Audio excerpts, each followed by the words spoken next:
கடந்த ஆண்டு super star Rajinikanth sir நடிப்பில் மிகப்பெரிய எதிர்பார்ப்புக்கு மத்தியில் உருவான திரைப்படம் தான் வேட்டையன். என்கவுண்டருக்கு எதிராக எடுக்கப்பட்டிருந்த இந்த படத்தில் ரஜினிகாந்த் சார் காவல்துறை அதிகாரியாக நடிக்க இவருக்கு ஜோடியாக மலையாள நடிகை மஞ்சு வாரியர் நடித்திருந்தார். மேலும் அமிதாப் பச்சன், ஃபஹத் ஃபாசில், துஷாரா விஜயன், ரித்திகா சிங் உள்ளிட்ட பலர் நடித்திருந்தனர். ஜேபி பட இயக்குனர் ஞானவேல் இயக்கத்தில் மிகப்பெரிய எதிர்பார்ப்புக்கு மத்தியில் வெளியான இந்த படம் கலவையான விமர்சனத்தை பெற்றது. ஜெயிலர் படத்துடன் ஒப்பிடும்போது வேட்டையன் படம் தோல்வி படமாகவே பார்க்கப்பட்டது. இதைத் தொடர்ந்து இளம் இயக்குனர் லோகேஷ் கனகராஜ் இயக்கத்தில் தன்னுடைய அடுத்த படத்தை நடிப்பதை ரஜினிகாந்த் சார் உறுதி செய்தார். அந்த வகையில் தற்போது கூலி திரைப்படம் பரபரப்பாக உருவாகி வருகிறது.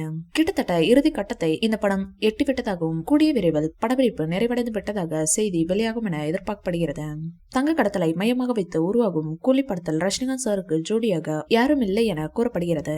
அதேபோல் இந்த படத்தில் மிகப்பெரிய நட்சத்திர பட்டாளமே நடித்துள்ளனர். அதன்படி இந்த படத்தில் நாகார்ஜுனா, உபேந்திரா, அமீர் கான், ஸ்ருதி ஹாசன், ரெபா மோனிகா ஜான், சத்யராஜ், உபேந்திரா, சௌபின் ஷாஹிர் ஆகியோர் நடிப்பில் ஒரு பக்க பானிந்திய திரைப்படமாக உருவாகி வருகிறது. இந்த படத்தை சன் பிக்சர்ஸ் நிறுவனம் தயாரிக்க அனிருத் இப்படத்திற்கு இசையமைத்து வருகிறார். இந்நிலையில் இந்த படம் குறித்த புதிய அப்டேட் வெளியாகி உள்ளது. அதன்படி கூலி படத்தின் டீசர் இன்று, அதாவது மார்ச் 14 லோகேஷ் கனகராஜ் பிறந்த நாளை முன்னிட்டு வெளியாக வாய்ப்புள்ளதாக கூறப்படுகிறது. ஒருவேளை இன்றைய தினம் கூலி படத்தின் டீசர் வெளியானால் அது ரஜினிகாந்த் சார் ரசிகர்களுக்கு மிகப்பெரிய ட்ரீட்டாக இருக்கும் என்பதில் எந்த சந்தேகமும் இல்லை. இந்த வீடியோ பிடிச்சிருந்தா லைக் பண்ணுங்க, ஷேர் பண்ணுங்க.